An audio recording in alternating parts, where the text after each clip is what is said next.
Dr. Amanda Wilson's footsteps echoed through the narrow limestone corridor, her headlamp casting dancing shadows on the ancient walls of the Great Pyramid. The air was thick with millennia of accumulated dust, but something else hung in the atmosphere today, a peculiar electric charge that made the hair on the back of her neck stand up. "Dr. Wilson, you might want to see this," called out her research assistant through the radio. "The ground-penetrating radar is showing something unusual." She made her way to the small chamber they'd been scanning, where high-resolution displays showed real-time images of what lay beyond the walls. After 3 months of methodically mapping the pyramid's interior, they'd found plenty of hidden spaces, but this was different. "That's impossible," she muttered, adjusting the equipment settings. The readings showed a perfect cube, its edges too sharp and regular to be natural or even ancient Egyptian. More bizarre still were the readings from inside, a void that somehow blocked all their scanning attempts. "Get me the microbots," she ordered, already pulling the specialized equipment from her pack. The tiny machines, each no larger than a grain of sand, could navigate through the smallest cracks and map inaccessible spaces. As she released them into a nearly invisible fissure in the wall, her tablet came alive with their transmitted data.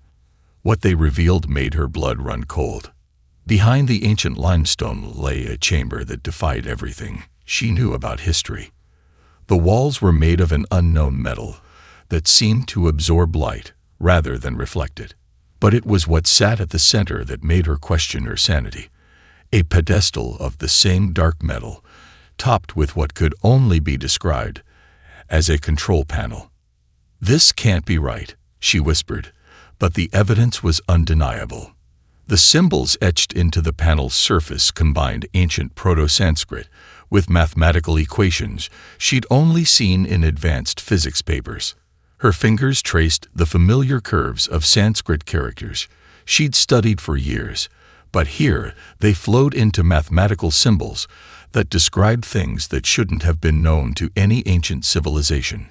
Quantum mechanics, gravitational fields, and what looked disturbingly like faster-than-light travel calculations. A slight depression in the panel center caught her eye. Without thinking, she pressed it. The wall before her shimmered and simply ceased to exist, revealing a doorway into the impossible chamber. The air that rushed out was not the stale breath of ancient tombs, but cool and clean, as if the room had been sealed yesterday. "My God," she breathed, stepping inside. The walls came alive with soft blue light, responding to her presence. Shelves lined with crystal data storage devices filled the room, each one glowing with a faint internal light that had nothing to do with her headlamp. She reached for one, and as her fingers made contact, a holographic display burst to life in the center of the room. The image showed Earth, but not as she'd ever seen it. Overlaid on the familiar continents were thousands of points of light, some concentrated around the ancient centers of civilization, others in places that history said should have been empty. "Dr. Wilson." She spun around to find 5 people in dark suits standing in the doorway. Their expressions were neither hostile nor surprised. If anything, they looked relieved. "We've been waiting a long time for someone to find this," the woman in the center said, smiling. "Welcome to the real human history, Doctor. I think you'll find it's quite different from what you've been teaching." Amanda's mind raced with questions, but one rose above the others. "How long have you known about this?" The woman's smile widened. "That's not the right question, Doctor. The question is, how long have we been maintaining it?" Behind them, the hidden chamber's lights pulsed steadily, like a heartbeat that had never stopped, counting the millennia until humanity was ready for its own truth. The elevator descended far deeper than any normal shaft should go. Amanda watched the digital display count past 2,000 feet, then 3,000, her stomach lurching not from the motion, but from the implications. They were traveling through solid rock beneath Yellowstone National Park, in an elevator that shouldn't exist. The park was never just about preserving natural beauty.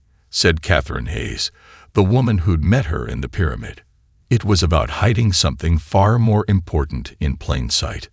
The elevator slowed, and Amanda's jaw dropped as the doors opened onto a vast underground complex. The cavern stretched for what must have been miles, its ceiling aglow with artificial sunlight. But it was what filled the space that made her mind reel. Dozens of spacecraft, each unlike anything NASA had ever publicly revealed. "Welcome to Arc Base 1, Catherine said, leading her onto a moving walkway. One of humanity's oldest continuously operating facilities. Those history books you've written. They're about to become fiction." They passed a massive vehicle that looked like a cross between a submarine and a space shuttle. The Galileo, Catherine explained, made its first flight in 1949, the same year we staged the first failed rocket tests for the public. Amanda stopped walking. 1949. That's impossible. The material science alone. Catherine laughed. The material science you know about, sure, but we've had over 12,000 years to perfect our technology. The space race wasn't about getting to space. It was about convincing everyone else that we were still trying. They entered a control room that would have made NASA's finest look like a child's science project. Holographic displays showed real-time data from what appeared to be hundreds of off-world locations. Operators sat at stations monitoring everything from asteroid mining operations to deep space communications. July 20, 1969. Catherine said, pulling up historical footage. While the world watched Neil Armstrong take his first step on a movie set in Nevada, the real mission was here. The screen showed a different lunar landing, one where the module simply phased through the moon's surface like it wasn't there. We already had a base there, Catherine explained. Had to hide it somehow. The public landing site. Perfect cover for regular supply runs. But why? Amanda finally asked. Why hide all of this? Catherine's expression grew serious. Because we're not alone out there, Dr. Wilson. And most of what's out there isn't friendly to competition. Being underestimated has kept us safe. She brought up another display, this one showing a map of the solar system. Dozens of points of light indicated hidden human bases and installations. Every failed space mission, every lost probe. They all had their real purposes, even the Challenger disaster. She paused. Well, some secrets are still too heavy to share. Amanda watched as recent space launch footage played side by side with what really happened. For every public failure, there was a secret success. For every celebrated small step, there was a hidden giant leap. So now what? Amanda asked. Why show me all this? Catherine led her to a final display, this one showing multiple objects approaching the solar system. Because the game is about to change. We've hidden long enough, and we need your help for what comes next. You're not just an archaeologist anymore, Dr. Wilson. You're going to help us reveal the greatest secret in human history. She handed Amanda a crystal data chip like the ones from the pyramid. Your real education starts now. The question is, are you ready to learn just how deep this rabbit hole goes? Amanda took the chip, her mind racing with the implications of everything she'd seen. Do I have a choice? There's always a choice, Catherine replied. But remember, you can't unlearn the truth. And the truth is, humanity's greatest achievement isn't that we reached the stars. It's that we've kept it secret for so long. Above them, through miles of rock, tourists snapped photos of geysers and wildlife, never suspecting that beneath their feet lay the real reason Yellowstone had been declared off-limits, the greatest national park service. It turned out, had nothing to do with nature at all. The holographic chamber hummed to life around Amanda, its walls dissolving into a perfect recreation of ancient Earth. Catherine stood beside her, adjusting the crystal data core they'd retrieved from the pyramid. What you're about to see, Catherine said, is why we chose to hide. This is the real first contact, recorded 12,000 years ago in what we now call the Indus Valley. The scene crystallized around them. The sky above ancient India shimmered with an unnatural light as three massive ships, each the size of a modern aircraft carrier, descended through the clouds. Their design was both beautiful and terrifying. All smooth lines and gleaming metal that seemed to absorb light rather than reflect it. The Meridians, Catherine explained. They'd been watching us for centuries, waiting for what they considered the right moment. They expected to find simple agrarian communities, easy to subjugate under the guise of uplifting us. But as the scene unfolded, Amanda saw something extraordinary. From hidden hangars beneath the ancient cities, vessels of clear human design rose to meet the alien ships. They were different from modern human craft, more organic in their design, with systems that seemed to flow like water rather than function like machines. "We were already out there," Amanda whispered, understanding dawning in her eyes. "Had been for thousands of years," Catherine confirmed. "The Atlantean period, as some called it. We'd colonized Mars, built bases on Europa. We were young as a spacefaring species, but we were far from primitive." The hologram showed the first exchange of communication. The Meridian ships broadcast what appeared to be simple mathematical sequences, the kind of signal you'd send to primitive people to establish basic understanding. The human response made Amanda gasp. Their ships transmitted back the complete solution to the three-body problem, followed by a complex proof regarding dark matter manipulation. It was like watching someone respond to hello with a doctoral thesis in theoretical physics. They weren't expecting that, Catherine said with a slight smile. But what really shocked them came next.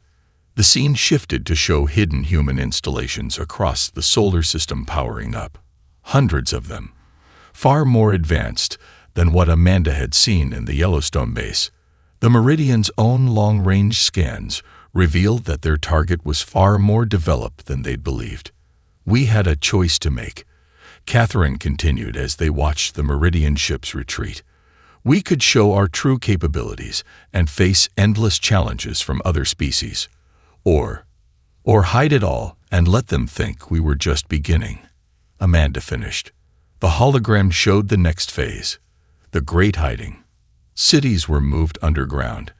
Technology was concealed, and a massive project began to create the illusion of a slowly developing civilization. The pyramids were never tombs, Amanda realized. They're beacons, aren't they? Monitoring stations, and data archives, power collectors, and quantum entanglement nodes, Catherine added. Every ancient monument you've studied serves a similar purpose.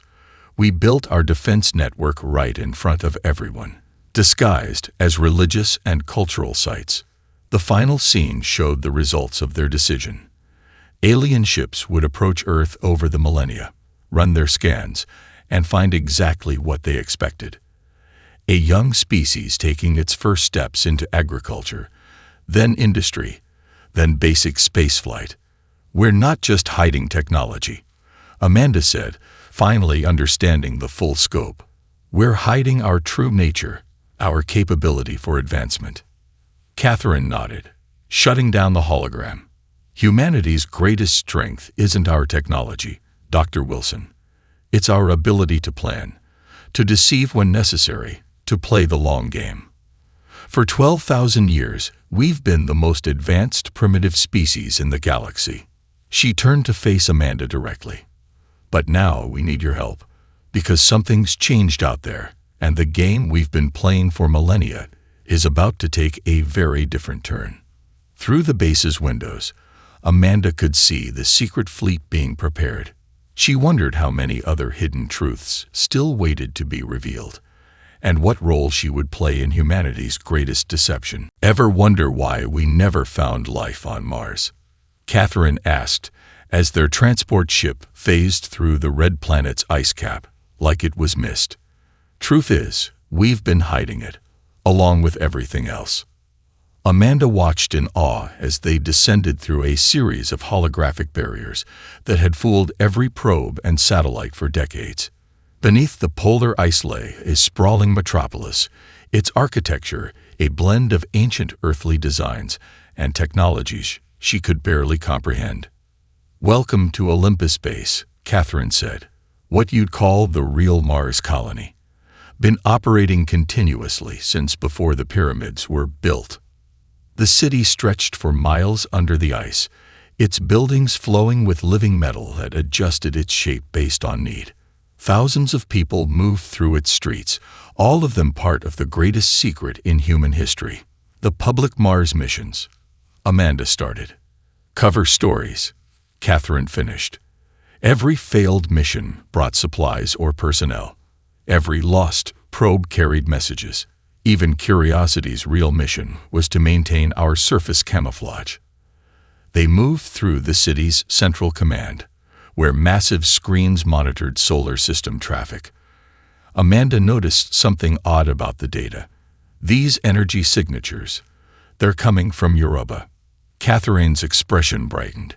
Ready for the next stop. Their ship made the journey to Jupiter's moon in minutes, using technology that made Einstein's laws seem like suggestions. As they approached Europa, Amanda saw how the famous ice patterns on its surface weren't random at all. The cracks are landing strips, she realized. And the color variations. Quantum communication arrays, Catherine confirmed. The whole moon is essentially one giant monitoring station. Those mysterious plumes scientists keep detecting. That's us, venting drive plasma, when we think no one's looking. The Europa base put Olympus to shame. It was built inside the moon's liquid ocean, protected from the radiation that scientists claimed made life impossible there. Through its crystal walls, Amanda watched ships coming and going, many heading further out into the solar system. But the real crown jewel, Catherine said, pulling up a new navigation route, is out here. Their ship accelerated past Saturn, its rings glittering with what Amanda now recognized as carefully disguised satellites. Beyond Neptune, in the depths of the Kuiper Belt, she saw it. A massive structure masked to look like a cluster of ice debris. "Station Zero," Catherine announced. "Our first and largest off-world installation. The real heart of human space operations." The station was enormous, housing what looked like thousands of ships of all sizes. Some were small and sleek, obviously designed for stealth. Others were massive colony vessels that could hold entire cities. "Every major government on Earth has a presence here," Catherine explained as they docked. "The Cold War, the space race, it was all theater. Up here, we never stopped working together." Inside the station, Amanda saw people from every nation working side by side, operating technology that made everything she'd seen before look primitive. One screen showed a map of known space, with hundreds of human observation posts marked throughout. "We're not just in the solar system," she said, understanding flooding her mind. "We're already out there among the stars." "Had to be," Catherine replied. "Can't monitor potential threats if you're not in their backyard." Some of our posts have been operating in other star systems for thousands of years. We call them the Silent Watchers.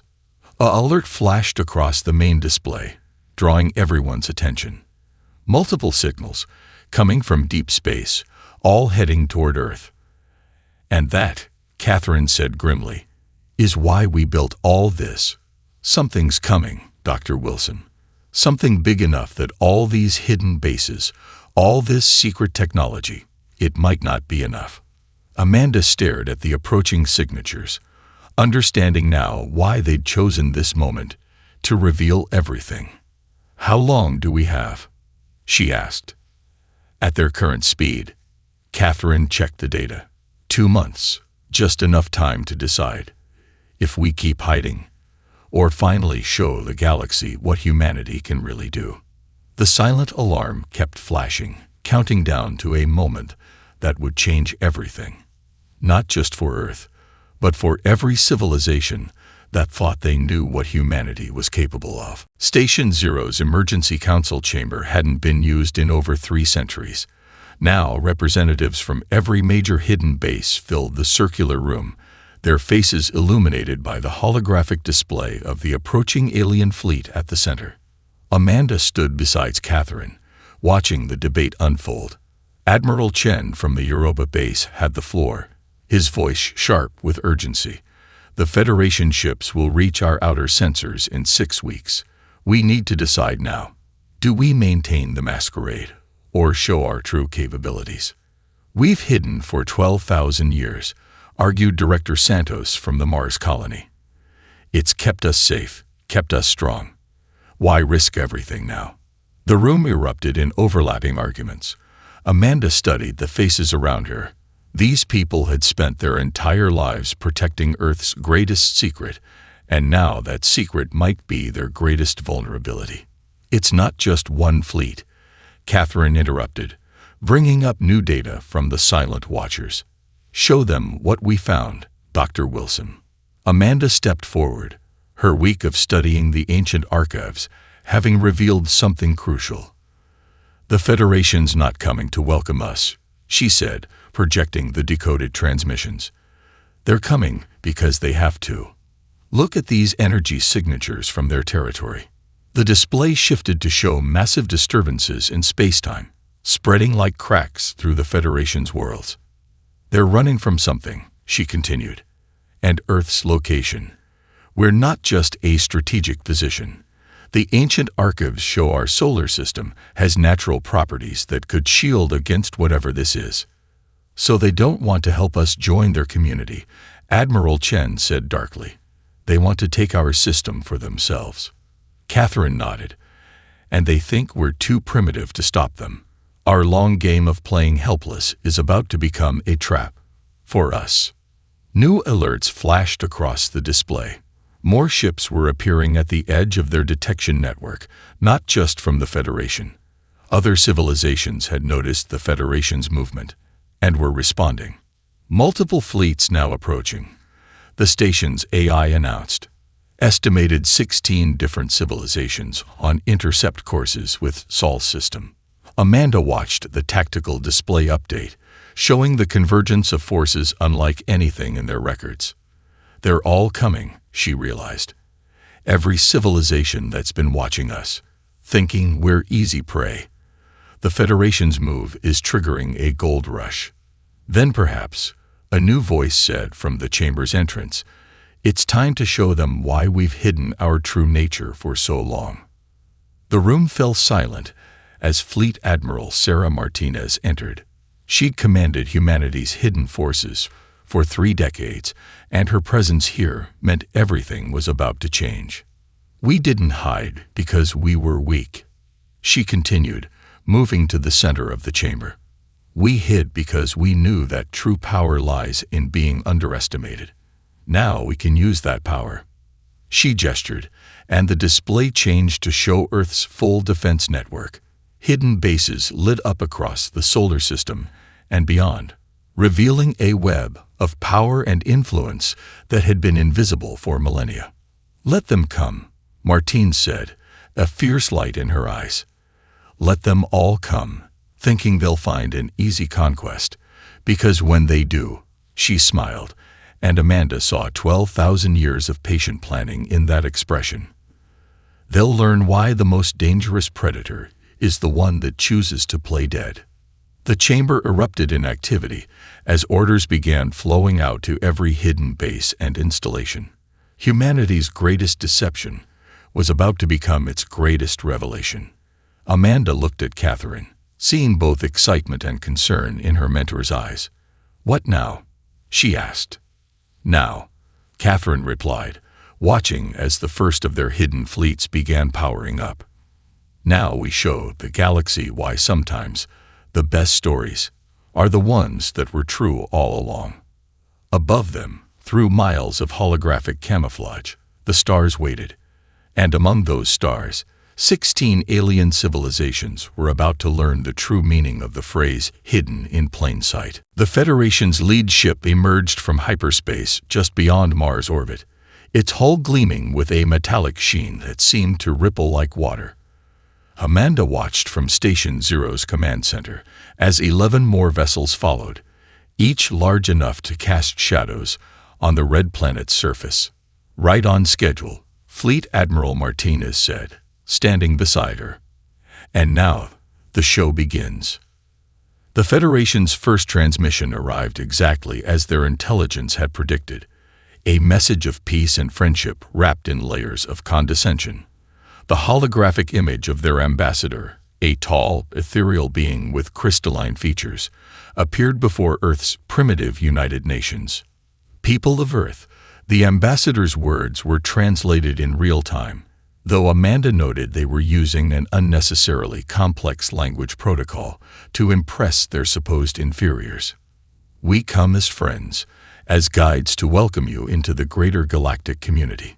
Catherine, monitoring from their hidden command center, snorted. "They're not even trying to hide their real intentions.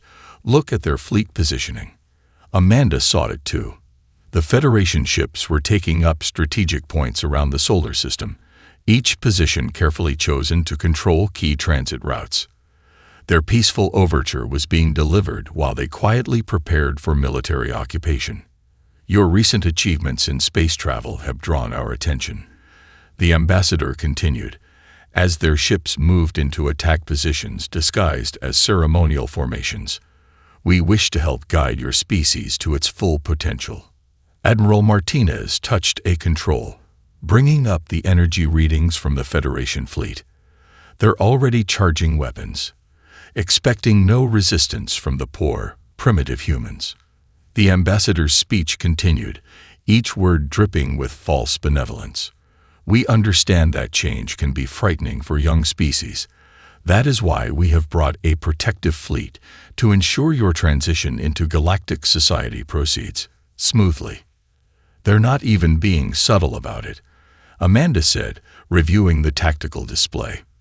"They think we can't understand their ship movements or decode their real communications." A new alert flashed across their screens. More ships were arriving. Other alien civilizations, just as they'd predicted, moving to claim their own piece of the primitive solar system. "Sir," a junior officer called out, "we're detecting quantum scans from the Federation fleet. They're looking for resources." "No," Amanda corrected, recognizing the pattern from her studies of the ancient archives. "They're looking for the system's natural defensive properties, the ones they're running from." The ambassador's image smiled benevolently. "We ask only for your trust, and some small concessions. Certain strategic locations within your system must be protected by our forces. For your own safety, of course." Catherine's console lit up with decoded transmissions between the alien ships. "They're planning to start the occupation within hours. They don't even think we'll understanding what's happening until it's too late." Admiral Martinez straightened her uniform, a cold smile playing at her lips. "Time to spring the trap then. Dr. Wilson, would you like to help us reveal 12,000 years of human innovation?" Amanda stepped forward, her heart racing. Everything she'd learned since finding that hidden chamber had led to this moment. "What do you need me to do?" "The Federation thinks they're about to subjugate a primitive species," Martine said. "Let's show them why humanity's greatest strength isn't our technology, it's our patience." Around them, hidden bases throughout the solar system waited for the signal. Weapons platforms disguised as asteroids stood ready. Fleets hidden in dimensional pockets prepared to emerge. The ambassador was still speaking, still promising friendship while their ships moved into attack positions. They had no idea that their carefully planned conquest was about to become a first contact scenario of an entirely different kind. "Initiate protocol revelation," Martins ordered. "Let's show our friends what 12 millennia of playing possum really looks like." The time for hiding was over. Humanity's longest game was about to reach its endgame. The Federation ambassador's hologram hovered above the United Nations Assembly, still delivering his carefully crafted speech about guiding humanity to the stars. Behind him, His fleet hung in formation, weapons charged, and ready to begin their peaceful occupation. And now, Admiral Martinez said from Station Zero's hidden command center, "We changed the game." She nodded to Amanda. "Dr. Wilson, would you like to deliver the message we've waited 12,000 years to send?" Amanda stepped forward, her heart pounding. All their hidden installations were ready, waiting for her signal. She took a deep breath and began speaking in perfect Federation high speech, her words cutting off the ambassador mid-sentence. "Your deception is as transparent as your intentions, Ambassador," she said, watching his crystalline features shift from confusion to shock at hearing their most complex language.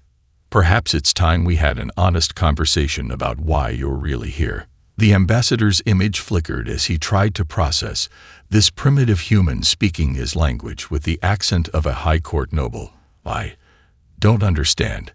How can you speak your language?" Amanda smiled. "We've been speaking it longer than your civilization has existed. Catherine, show them why we've been hiding."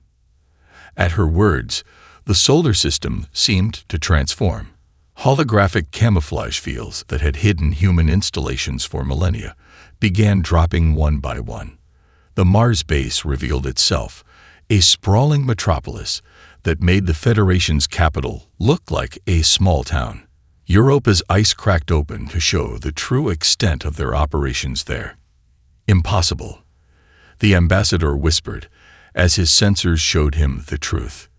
"Your species, you were primitive. We've been watching. You've been watching exactly what we wanted you to see," Admiral Martinez cut in. "Every failed launch, every stumbling step into space, all of it carefully orchestrated to keep our true nature hidden. Show them the rest, Dr. Wilson." Amanda activated the final protocol. Throughout the galaxy, human observation posts that had been hidden in plain sight for thousands of years revealed themselves. Bases in the Federation's own territory, monitoring stations in every major system, all going active at once. "Your invasion fleet," Amanda said calmly, "is currently surrounded by weapons platforms you thought were asteroids. The solar wind you've been detecting, that's our defense screen. And those mysterious quantum fluctuations you've been running from." She paused, letting the truth sink in. "We created them to test your response." The Federation ships began powering up their weapons, but it was already too late. Earth's hidden fleet emerged from subspace, their ships making the Federation's vessels look like ancient relics. "We could have stopped you a dozen times in the last week," Martine said. "We could have prevented you from even entering our system. But we wanted you here, Ambassador. We wanted all of you here." On cue, the other alien fleets that had been approaching dropped out of faster-than-light travel, right into humanity's trap. Each one found themselves surrounded by technology that had been waiting for this moment for millennia. "Humanity isn't joining the galactic community today," Amanda announced, her voice carrying to every ship in the system. "We've been its silent guardians since before most of your species achieved space flight. We hid not out of fear, but because true power lies in being underestimated." The ambassador's hologram showed real fear now. What do you want?" Amanda looked at Catherine, then at Admiral Martinez, seeing 12,000 years of history in their eyes. "We want what we've always wanted. Peace, but on equal terms. Your Federation is running from a darkness of its own making. We can help, but not as subjects, not as primitives to be guided, as equals." The solar system had become a testament to human ingenuity and patience, every hidden wonder now visible for the first time in millennia. The galaxy's newest civilization had just revealed itself to be one of its oldest and most advanced, and in the silence that followed, the stars themselves seemed to hold their breath, waiting to see what humanity would do next. 3 months after the revelation, Amanda stood in the newly unveiled chamber beneath the Great Pyramid, where her journey had begun. The room had been transformed into a diplomatic reception area, its ancient technology now proudly on display. Above her, through layers of stone and history, representatives from 16 alien civilizations were gathering for the first true Galactic Council. "Quite different from when you first found it," Catherine said, joining her at the control panel where everything had started.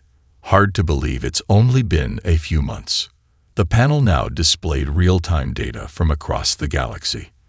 The Federation fleet had withdrawn to their territory, but not in defeat.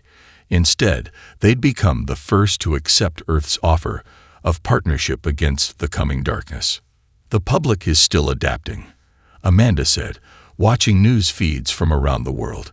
The revelation of humanity's true history had shaken every culture, every religion, every understanding of human development. But they're handling it better than anyone expected. "Because we're giving them the truth," Admiral Martinez said, entering the chamber. "All of it. No more secrets, no more hidden histories." She smiled. "Well, almost no more secrets." The Admiral gestured, and the room's displays shifted to show the latest data from the Quantum Barrier Project. Earth's scientists were now openly working with alien experts, combining 12,000 years of hidden human knowledge with the best minds from across the galaxy. The Federation's dark matter crisis would have consumed their territory within a year, Amanda noted, studying the projections. They came here looking for salvation through conquest. Instead, they found it through cooperation. Catherine finished. "Amazing what can happen when you stop pretending to be primitive and start sharing what you know."